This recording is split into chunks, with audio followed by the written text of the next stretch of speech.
శాతవాహనులు ఆంధ్రులు కాదు అన్నది విఎన్ సుక్తంకర్, రాయచౌదరి.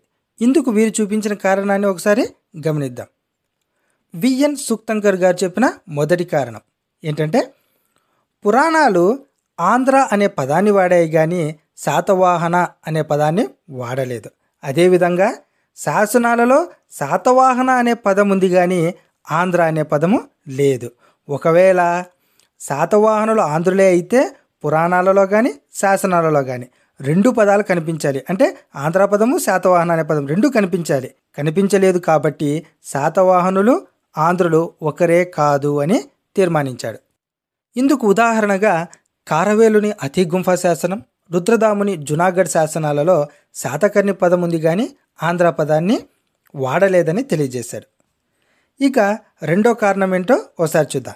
శాతవాహనుల మొదటి రాజుల శాసనాలు మరియు నాణ్యాలు మహారాష్ట్ర ప్రాంతంలో లభించాయి కానీ ఆంధ్రదేశంలో కాదు.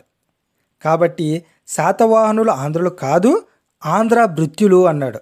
ఆంధ్ర భృత్యులు అంటే ఆంధ్రులకు సామంతులుగా ఉన్నటువంటి వారు అని అర్థం.